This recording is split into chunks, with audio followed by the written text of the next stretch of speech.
Oh, sorry for doing that so suddenly. It must have been a scare. One of the lights danced across the floor and hit the man's face. And I can see his distinct, composed features. I only grab a quick glimpse, but based on his looks, he might be older than me. He was wearing a kimono, and that makes me think of Koujaku. He's the opposite of Koujaku, with the blue kimono on. He even has a blue tattoo on his neck. He looks calm, smiling at me, but his narrow eyes reminded me of those of a fox. I thought you were having some trouble, so I went up to you. Didn't you want to come in? Am I wrong? That I did. Great. Glad I could help. The man flashed a sweet smile. His eyes now completely resemble those of a fox. His age is still a mystery to me. Please excuse me then. Thank you very much, but why did you do that?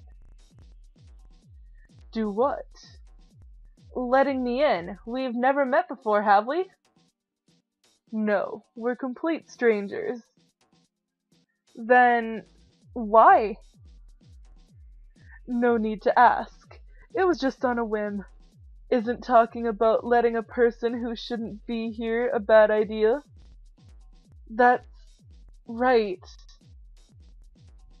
Anyway, it wasn't out of anything. Don't look too deep into it. This is paradise. Go have some fun since I let you in. Oh, I almost forgot.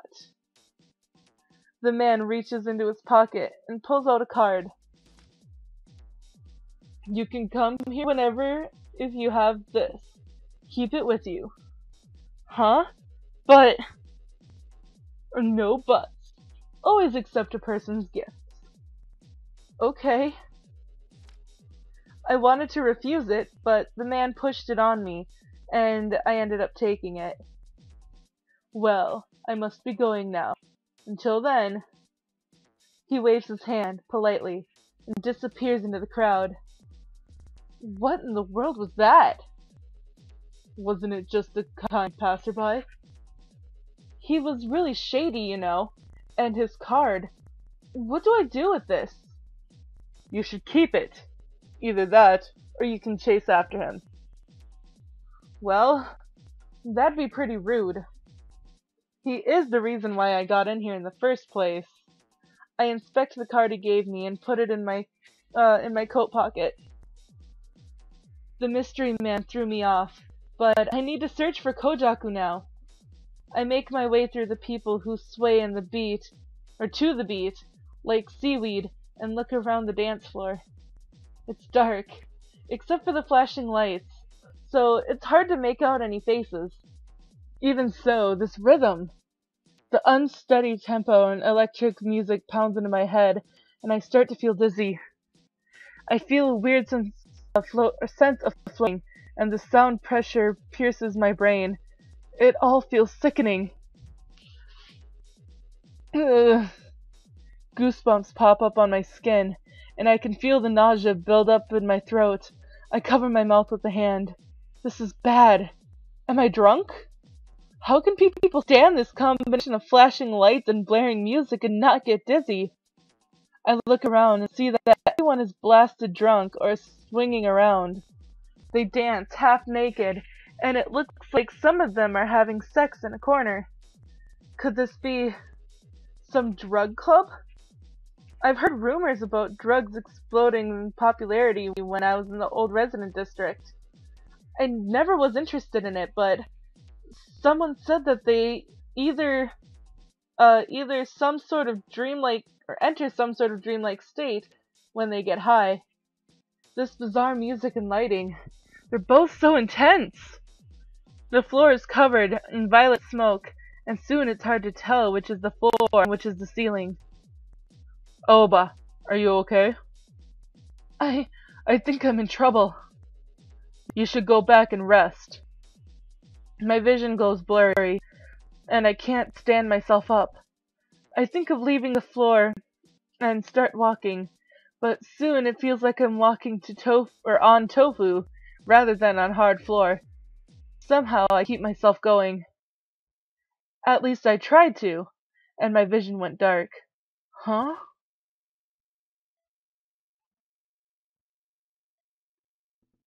Aoba!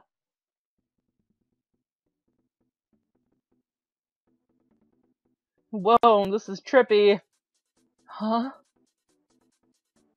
I somewhat regained my senses, and just a bunch of shoes squirming and see a bunch of shoes squirming this way. Hey, are you okay? You're really in the way if you lay down there. He looks so dumb. All I hear is the sound of slurring voices chattering away above me. They ignore my existence and walk over and on me like it's nothing. Ow, whoa, whoa, whoa, shit! I try to get myself up, but I have no strength left in my arms. I can at least get my stomach and throat off the floor, but I feel awful. My headache is killing me. Aoba, don't push yourself. Your nerves are temporarily impaired. I know that already. Hey, I said you were in the way. Hurry up or I'll kick your ass out. Go ahead! Do it! He looks like he can't even move anyway. Hey bro, are you alive? Someone grabs my arm and pulls me up. I have to get away, but my head hurts so much. It's throbbing so hard that I can't even think.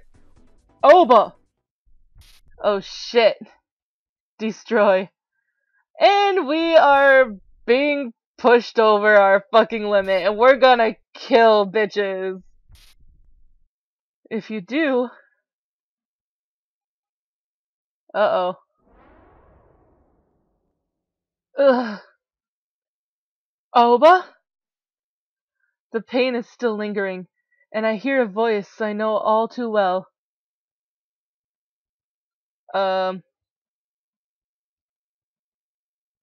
Is it just loading or something? Oh, here we go. Ain't that Aoba? Ren too! Hey, Koujaku, go get them! Are you okay? Hey, pull yourself together! He lifts me up, and I can see a blurry outline of Koujaku's face. I try to call out his name, but I feel something swell up in my throat. I try to hold it back, and put a hand in my mouth again, but...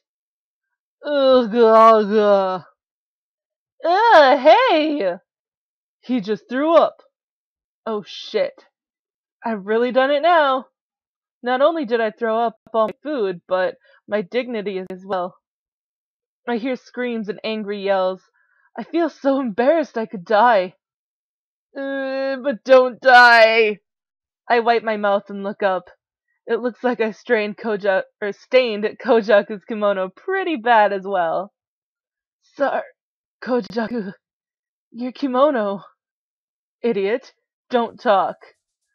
I hang my head down. Koujaku lightly brings his hand up to my face. You're doing fine, so stay still. He says that in an unusually gentle voice and wipes my mouth with his sleeve. Oh Jesus. It'll get dirty. I flinch and push away Koujaku's arm, but he just holds me down with his shoulder and wipes my mouth with his sleeve anyway. You're kidding. Getting your nice red kimono dirty? What are you doing? Shut up.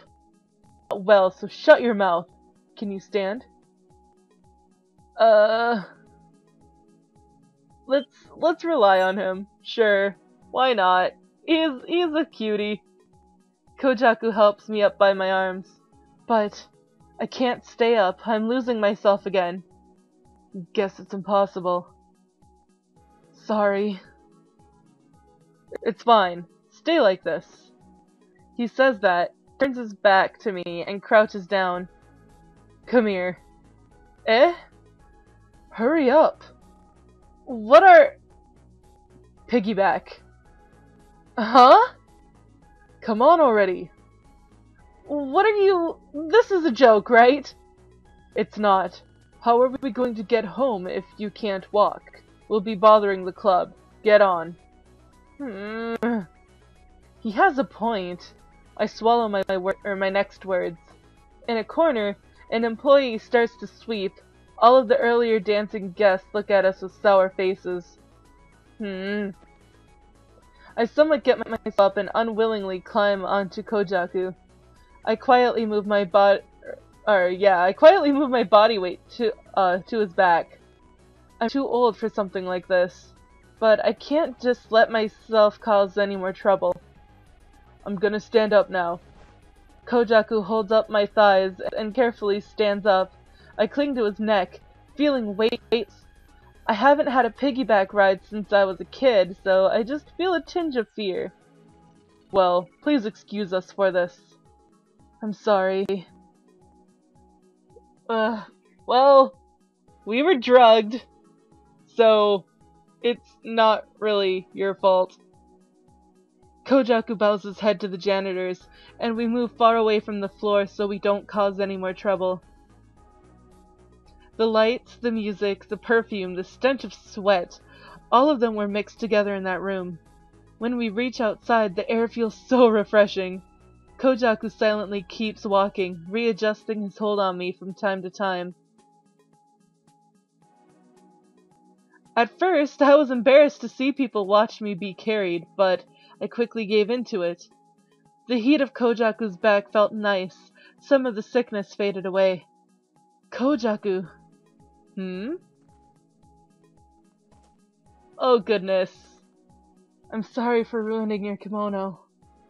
Don't sweat it. I can always wash it later. Isn't this how we've always been? Ugh. His words stabbed me in the heart. Koujaku's kindness can hurt sometimes.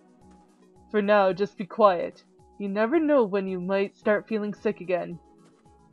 Okay. Oh my god, Benny! Ugh! Koujaku has always taken care of me, and it hurts even more. Koujaku, he helped me even when I ruined his clothes. Oh my god, stop worrying about Koujaku's fucking clothes! There are more things to worry about right now! You idiot! He's kind, and he's good with taking care of others.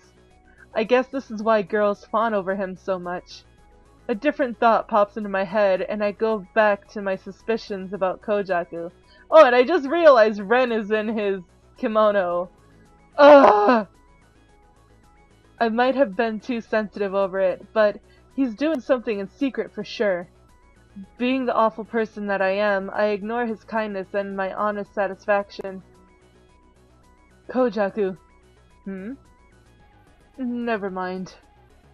Maybe I should just give up on it. Or maybe I should just pretend. I don't know. It's still hard for me to understand him, even though he's been my friend since we were kids. I can't tell how close we really are. While silently thinking to myself, I start to feel a heaviness throughout my body. Koujaku's rhythm of walking feels nice. My eyelids gradually feel heavier and heavier, and I fall asleep onto Koujaku's back. Aww. So warm and comforting and We enter Glitter, and Koujaku carries me on his back all the way up to the second floor. Can you take off your clothes? They're completely dirty. Sure. I take off my jacket and throw it to Koujaku, plopping onto the mattress. I sink into the bed, utterly exhausted. I take long and deep breaths through my mouth. Tired? Yeah. How do you feel? Better than a few minutes ago. I see. Hey, Ren. I'll put you up here. Koujaku puts Ren on the bed. Ren curls and snuggles up to me. I calm down, petting his blue fur. Koujaku leaves the room, but immediately comes back and puts something on the table. A glass of water. Drink this and go to sleep. Thanks for everything. No problem. Is there anything else you need? I'm fine. Except for the fact that I want to ask you why the fuck you were at that club in the first place. Okay,